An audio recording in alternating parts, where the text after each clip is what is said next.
today, and we'll be discussing about this issue. And I think the first thing that we should definitely address, and at the same time, maybe you say 2 or 3 words about what you do in your capacity in terms of sustainability. But also at the same time, let's define sustainability, because it's one of those terms where everybody understands a different thing. 10 years ago, when we said sustainability, we thought, okay, let's not support tobacco companies, you know, this negation approach. And of course, we have evolved our understanding from there. So can we start from you, Sabine? Tell us about yourself, the Swiss Sustainable Finance Association, and how we should be thinking of sustainability. Thank you, Effie. That's very kind of you. Well, I'm pleased to be here in a field where sustainability and FinTech are meant to merge, and I truly hope that this will be the case much more in future. But first of all, let's define sustainable finance. Swiss Sustainable Finance is the association promoting sustainability in the Swiss financial sector through information, education and catalyzing growth. And of course, we saw it as one of our tasks to define the term. We keep it quite broadly by saying it's every sort of financial service that integrates environmental, social and governance factors, so the well-known acronym ESG, into the process in a structured way. So making use of ESG data, where we're back at data again, in a structured way and inform investment decisions, financing decisions. All of this we can subsumize under the term sustainable finance. And I agree with you when you say, well, a lot of people understand different things when you use this term. It's true, it's a broad world, but there's a reason for this. The term has a long history. We've seen many different forms in different regions of this world with different cultural attitudes, different history of the subject. We started, especially in the US, with exclusion strategies decades ago, or I could even say more than 100 years ago, when the Quakers already informed their investment decisions and excluded certain aspects. In England, in the UK, it was generally more about good governance, about stewardship of investors. Here in Switzerland, we very much started with environmental investments, at first purely thematic investments, and then it was broadened to best-in-class investments, and all of this is now subsumized under the term. And we saw a great convergence over the past 10 years. Nowadays, I would say there is one opinion of what you really have to integrate when you talk about ESG, and there are different techniques that serve different motivations. But generally, I think we have quite a good overview on what can be subsumized under the term. Thank you, Sabine. Anna? So thanks a lot for the invitation and for being here and having this panel, which is, I think, as you said before, merging two topics that are very important, not just for the Swiss financial sector, but I would say on a global level. So I'm Anna. I'm from a think tank called Foraus, a firm on foreign politics in Switzerland, and we've started working on sustainable finance and sustainable FinTech about 1.5 years ago, kind of after the Paris Agreement, coming up with a 2-degree target and targeting kind of very specifically also the financial sector, saying, so what does it mean for the Swiss financial sector? How can we use this target to redirect financial flows, and how can we use technology especially to reach this target? I don't really want to repeat what Sabine just said about sustainable finance, about the definition. I agree that the definition is maybe not really the problem, that we have a quite good overview. What is probably the issue is then how we measure that. And we have, like, if we talk about the SDGs, the Sustainable Development Goals, for example, you see, like, you have those 17 goals, you have multiple hundreds of sub-targets, and some of them are highly interlinked, some of them are depending on each other, and some of them do, maybe on the first side, even contrast each other. So on how you want to measure those ESG factors, and then how you maybe want to weigh that or value them differently. I think this is the issue that we still have in sustainable finance sometimes, and that is challenging the banks and the fintechs and well, the whole financial industry, and of course also other industries. Thank you, Anna. That's a great point in addition to what Sabine said, and I hope we have time to talk about any tools, fintech tools that can address these issues. Thank you very much for inviting. My name is Rochus. I'm representing a company which is called responsAbility. We are Zurich-based. And thank you for Sabine for already explaining the complex question is, what is under sustainability? Some of you who might have heard about us would have said, yeah, responsAbility is an impact investor. So we represent a specific niche, which typically would also be seen as part of the sustainable investment approach.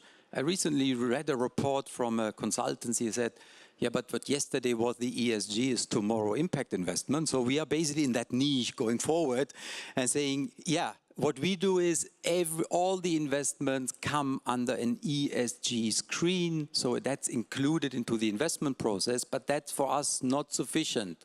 Sufficient would mean that the investments have to be, for us, in developing countries, so we only invest in developing countries, and they have to finance solutions which support inclusive development in those countries. That's for us impact investment, and interesting to discuss what the relationships and possibilities for fintech in that specific space might be.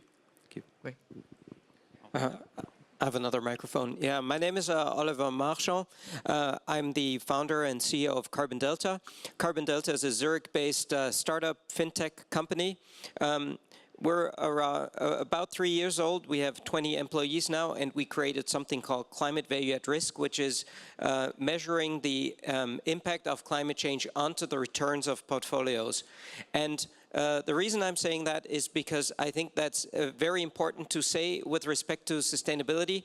I think a lot of people have this image that sustainability is all about doing good versus doing bad, and I think there's a lot of truth to that, but I think there's convergence now, and that convergence is that you can actually turn the doing good into return. And I think that's important to say because it's much more now from doing something voluntary towards integrating sustainability really into the mainstream business. And the exact definition of sustainability, I think it has become somewhat immaterial now because people know that these aspects that are related to sustainability need to be included in the main business. Great. So there is a mind shift, I think you all agree, in terms of what needs to be done and what is the sort of right practice that falls under this broad umbrella of sustainability. So let's take a deep dive into what interests us, which is what new tools are out there that are trying to address all the issues around sustainability in the investment world. And that includes the whole investment process, from research to actually investing and monitoring the investment, post-investment, the whole life cycle. And I know this is broad, but let's just hear from you all what changes you have seen and new tools or new approaches, whether they're models, whether they're whatever it is, performance, scoring, and so on. So who wants to start? Shall I start with Oliver, that definitely has a very specific tool to discuss, but I'm sure knows. Well, I can speak about at least the topic of climate change. I think there are a number of very, very defining changes that we have. One, I think, very important aspect, and people often forget this, is regulation. And with climate change, it's, let's say, extreme in a sense. First of all, it starts with the Paris Agreement. I think in no other sustainability, not that I think that's a good thing, but you have to realize that the Paris Agreement is an agreement that was ratified by all 195 UN countries. And we have only had 3 agreements in history like that. So it's really a defining moment in the history of our planet that we really have a plan how to tackle a global problem like that. So that's a big difference. And a consequence of that is that we have a whole series of regulations related to, on the one hand, disclosure, and on the other hand, risk mitigation aspects. I could name probably around 20 regulations that are either in place or coming in the very near future within the next 2 years. I want to just mention maybe two. One of them is the Article 173 in France, which is the energy transition law of France, and it requires investors that are managing more than 500 million to report on climate change risks and opportunities, risks and impacts to the French government. This is really a groundbreaking law, and it triggers a whole industry and a whole movement. So another thing, of course, is big data. We have a lot more data sources right now, and that's why I think the whole FinTech movement is making a huge difference in sustainability right now. I think that is a huge change. And then also, what I think is very important, we have a fairly large number of studies that have shown now in backtesting results that you can actually generate alpha from sustainability signals. Those are studies from BlackRock, studies from Mercer, studies, we also have studies like that on our data. And I think that whole, let's say, cake of different developments, I think, shows a major shift in the whole way how ESG is being perceived. Great. Rochus, you want to add to that? I know that you have done a lot of research with the UN Principles for Responsible Investing. Can you tell us more about that? The point I would like to take first is kind of where we see the strongest impact for us today is more in our investment universe. We are targeting developing countries. So we are targeting countries where, for example, financial sectors are not developed as they are here today. So of course, FinTech, and that has a little bit, what is the definition of FinTech here? Kind of, but when we look at FinTech, the impact of FinTech has in those countries in making financial services available for a broader range of people, that of course influence our whole investment universe to start with. And the same is true when it comes to, for example, I'm thinking about off-grid energy solutions. They are basically backed by technology solutions, which also sometimes are related to FinTech, which only then it's actually feasible to provide those services for a large group of people. So we are strongest impacted today on that level. Then when I go over and say, okay, here we are in Switzerland, I see all these interesting, startups, companies coming up with new solutions. We are a bit in a waiting position here, I would say. I think there is a lot of promising ideas around when I typically approach companies and say, okay, good, we want to do this. This is now exactly what I'm interested in, and let's try and let's say we bring our portfolio on a blockchain and let's then trade it. Yeah, then I completely agree with you. There come a lot of regulatory questions and other issues which still have to be solved, but of course, very exciting times to see what is going to develop. So you're really saying here we are talking about solutions that are more like an upgrade, whereas in the countries that you're looking at where there's serious financial exclusion issues, there is a huge impact through the investments. Yeah, there are two things. I think in the countries, that impact already is there.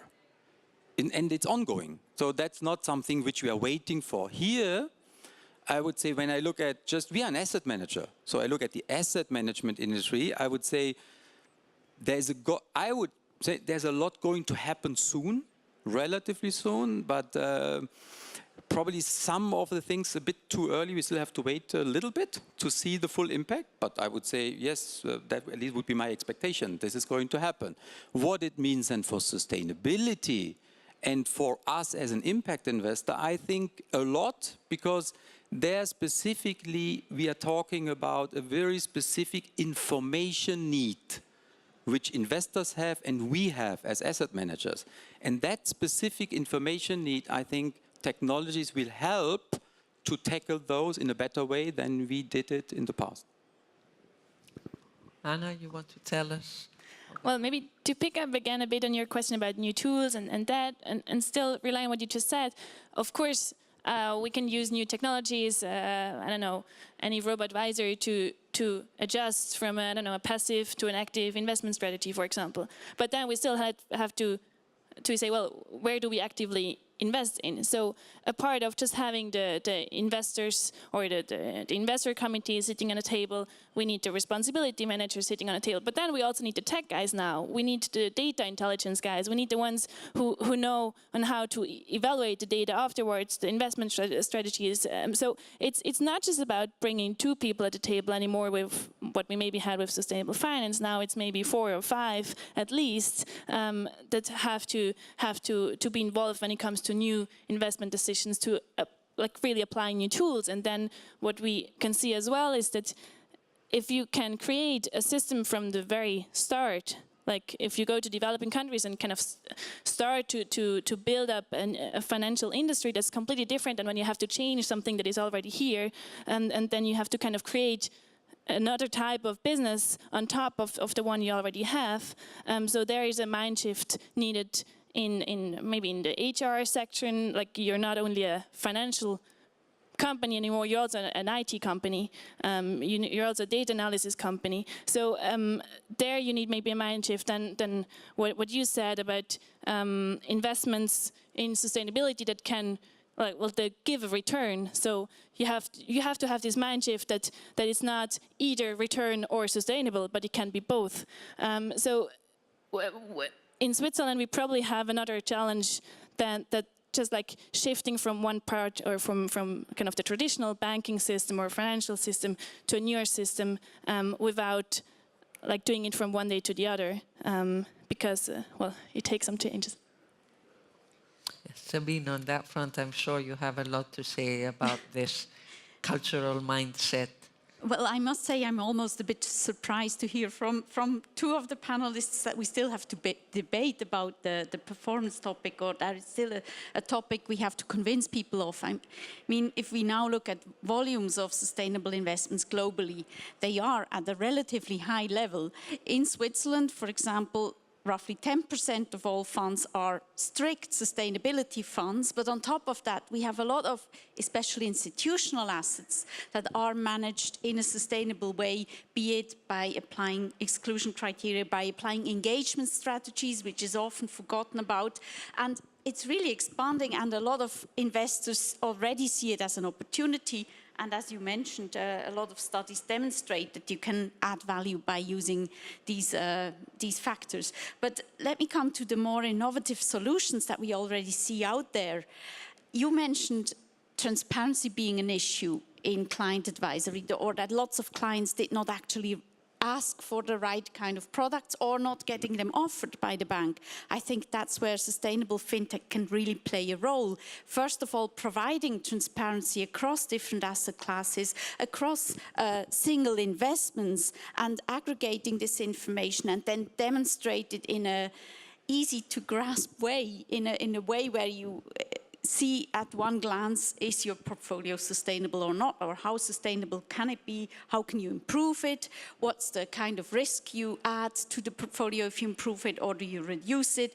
So these kind of tools we see out there in the market. We see banks that have implemented such tools. We also see other special providers. So providing transparency definitely is very important.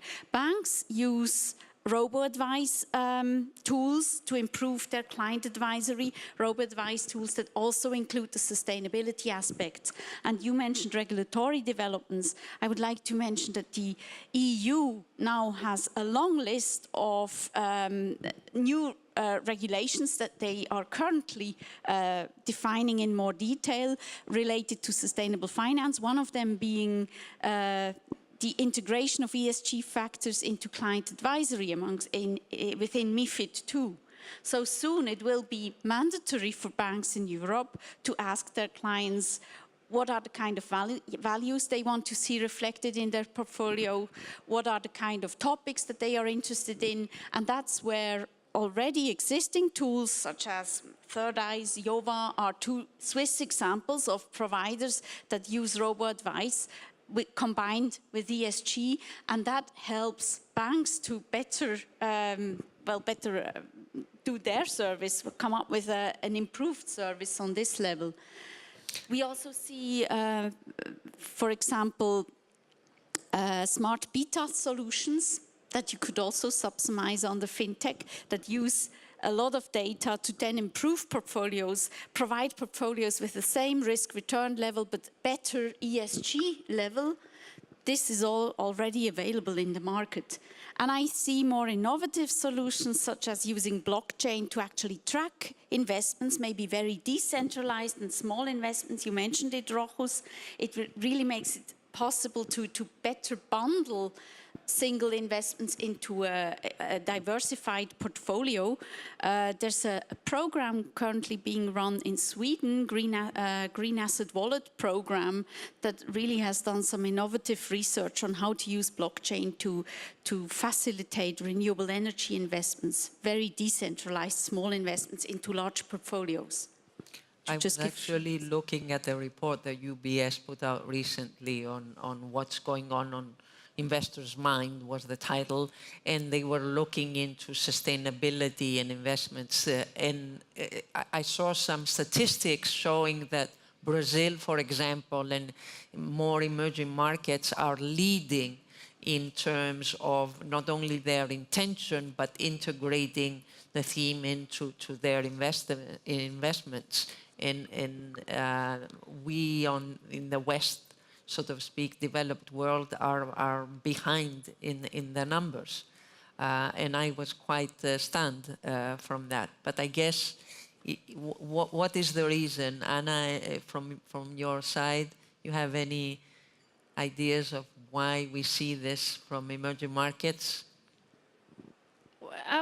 I still would not say that Switzerland is completely behind, or like there is definitely some countries who push a lot, who also announce a lot what they want to do or what they're doing. If you look at Singapore, or I know any announcement in China about incubators for green fintechs or whatever, but I think one should not underestimate kind of expertise that was created over a long time here in Switzerland, for example, in banking or in the financial industry, that could help to create the ecosystem needed to make this shift. But of course, some country definitely realize that this is a huge opportunity to kind of catch up, or to maybe even do kind of some leapfrogging of directly investing in more sustainable assets, whatever. So I would say it's not too late, but we should definitely not wait too much time to keep up. Yeah. Great. So what is your feeling? Do you want to talk about Switzerland and sustainability, and why Switzerland? Or you wanted to add just a comment on the report that you mentioned. I saw the figures and was surprised a bit, I have to say, but I can only explain it in a way that if UBS talks to their very wealthy clients, and they talk to the clients being located in emerging markets, they have the problems they see them daily. They have the sensibility that something has to change in the world, that even more inequality will threaten their wealth in the future, and that maybe also in terms of climate change, they see much more clear. We've seen it in Switzerland this year as well, but they see the damage resulting from climate change. So I think that's one of the reasons why a lot of the clients in emerging markets put it at a high rank. But if maybe one word on Switzerland, I agree that we do have a lot of knowledge on the subject. I think one element that is missing here is a strong push from institutional investors. We see that definitely stronger in other countries. You mentioned France. We can mention some of the Nordic countries where you have a strong concentration, for example, of pension funds into some large entities. Here in Switzerland, we have 1,700 small pension funds. Not all of them small, but the number says it. Most of them being pretty small, and it's just much more difficult to promote such topics because there is a certain complexity to them. We cannot deny it. You need to do additional thinking. You need to come up with additional decisions about what strategies you want to choose. And this is challenging for pension fund boards that meet 4 times a year and have lots of other topics to discuss. It's just easier when you're a very large investor and have the resources to build up a special team also doing research on that. Yeah, a good example is Al Gore's asset management company, the Generation Investment Management. I think they manage close to 18 billion, and they've been, promoters of this idea that sustainability is not only good, it also means solid returns and outperformance. And I know that a lot of smaller pension managers allocate to them, so it's indirect, it's not direct. We need to get to a point where it's direct. So do you think that FinTech can provide these tools for the medium asset managers, the medium size, those that don't have the resources to do all the homework and so on? Is that something that you see coming in the market, or it's too early, we haven't solved other sort of basic wealth management problems, that sustainability comes second? No, it's definitely happening. I mean, most of our members, and we have over 100 members, companies here in Switzerland already have such an offering and are further working on improving it. And it would not really make sense to exclude the two of them. Like, if you can use new technologies to achieve one of the targets, why not doing it? So, like, I completely agree with Sabine. We just have to do it, and I don't think. But we're still in silos, so we treat sustainability in separate thematic investments as if it's a separate asset class instead of a holistic portfolio management approach. Just one figure on this, the ESG integration section was one of the sections growing most in our market study. And if I think of some of the private banks, for example, amongst our members, they have specific discussions on ESG in every investment meeting. And the ESG people are at the table as well as the regular risk people, and it's in their systems. They have every portfolio manager and financial analyst has access to all these ratings. So I would say we're quite far in terms of integration. You bring up a couple of complicated questions. I mean, I think sustainability is on the growth. In Switzerland, yes, we can do more. When my niche, which I am representing, impact or development investment, we are a world leader. It's just not very much known. But so that is happening. The point is, which I thought this discussion is about, kind of, okay, but now technology or FinTech specifically, what does it mean for this development? And I think there I would say it will help because it's about information on different levels. So it supports, and that's also happening. It's not like there's nothing there, but to be seen. What it means then when you talk about, for example, mid-sized pension funds or mid-sized asset managers, I find it difficult to answer your question because we don't know how this will play out. That's a bit complicated for me right now to say, okay, this might support or not, but overall, that we see this development, that technology which allows us to do things also on the reporting side, on a measurement side, which is different from the past, that's a given.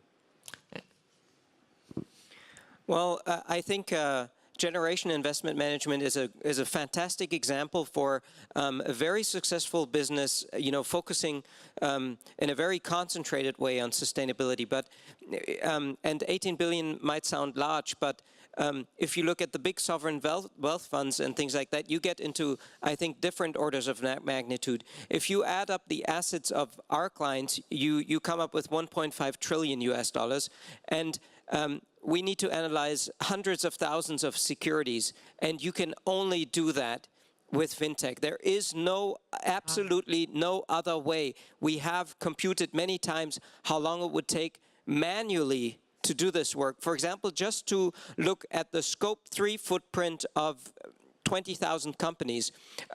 Rating agencies today often still believe that this should be done manually because you can look at each company in an exact way. And I'm saying it's commercially not at all viable to do that. So I think that's where FinTech is inevitable. I could tell you other examples where it's really, really necessary. In our database, we have 600,000 production locations of companies. You could not possibly collect those and look at the physical impacts of climate change onto them in a manual fashion. Supply chain is another very important topic. I think that is very hard to tackle, even with FinTech, but without FinTech, you're totally lost. So I think there is absolutely no question that FinTech is going to make a huge difference. But I think it's still a huge challenge. I mean, we have these big words, big data, AI, blah, blah, blah, and so on. And I can just tell you from my personal experience, I mean, we work on these models every day, and they're not magic. You have to work really, really hard on building them and verifying them and calibrating them and so on. So I think there's still, we still have a way to go. We have better tools than 10 years ago, but I think we'll still see development over the next decades. Yeah, and the intention is there. As you said, we have a lot of work. I mean, blockchain that you brought up is another good example. Blockchain for finance, the use cases in supply chain finance, which start, of course, with tracing and then building with AI tools on top of that real-time database that you're creating, is definitely going to help all these sustainability metrics indirectly, but it's going to take time. But those steps are taken. So I'd like to thank you all for the great discussion, but before we end, I want to hear from you what you're excited about in this space, and I'll start with Oliver. Well, in our field of climate, I think my greatest excitement comes from the so-called TCFD recommendations. The TCFD stands for the Task Force on Climate Change-Related Financial Disclosures. It's a long, complicated word for the G20 countries with their financial stability board set together and wrote an 80-page document on what they think what future regulation on climate change risk disclosure should look like. And this initiative has really been great because it's very practical. Financial institutions now know what to aim for and how to do it, and it has given the industry a vocabulary and sort of a taxonomy how to tackle climate change from a financial institution's point of view. Over 500 corporations have already signed these recommendations and are now in the process of implementing them. And these are the important steps that we need in the practical implementation of these kinds of things. So I think TCFD is really great. Great. I'm really excited because technology will help us to provide and bring more financing to people who don't have access to financing. And at the same time, to also allow investors to access an investment opportunity, which is not so easy to access, which is attractive, has very attractive risk-return profiles, and technology will help us in doing that even at a larger scale and better. Perfect. I'm excited to see what happens every day. Like, that we have so many, like, not just conferences where we talk about it, but you see, like, very tangible examples where it's working and where it's continuing and progressing. And yeah, I'm excited about that. I'm very excited about how global the whole topic of sustainable finance has gone. We now have this initiative, Financial Centers for Sustainability, a global network of different financial centers positioning themselves in this topic. And the members range from Astana in Kazakhstan to Casablanca on the African continent, from Shenzhen to Toronto. So it's really global. And I'm convinced that FinTech will play a crucial role in making this trend much stronger, especially by helping us to provide transparency. Great. And I'm very excited that we are going towards making everything that's finance completely invisible through FinTech and just focusing on the result and the goal, which is sustainability, and everything's running magically in the background. So thank you very much. Thank you.